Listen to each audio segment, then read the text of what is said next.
Dans les colonies d'abeilles où chaque abeille est affectée à une tâche spécifique, la seule exception concerne l'abeille mâle. Les mâles ne contribuent pas au nettoyage de la ruche, à la collecte de nourriture ou à la fabrication des rayons et du miel. La seule fonction des abeilles mâles dans la ruche est d'inséminer la reine. Les mâles ne possèdent pratiquement aucune des caractéristiques que possèdent les autres abeilles.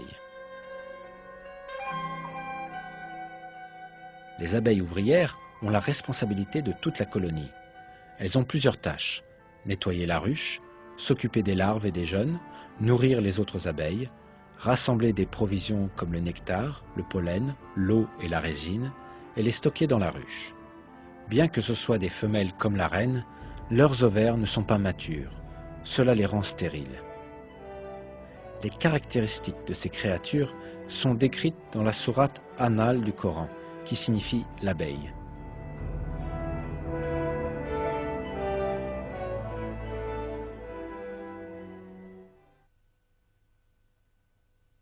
Et voilà ce que ton Seigneur révéla aux abeilles. Prenez des demeures dans les montagnes, les arbres et les treillages que les hommes font, puis mangez de toute espèce de fruits, et suivez les sentiers de votre Seigneur, rendus faciles pour vous. De leur ventre sort une liqueur, aux couleurs variées, dans laquelle il y a une guérison pour les gens. Il y a vraiment là une preuve pour des gens qui réfléchissent.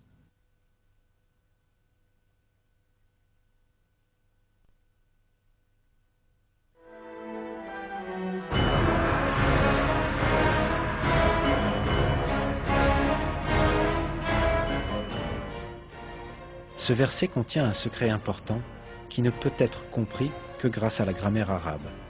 En arabe, il existe deux usages différents pour les verbes.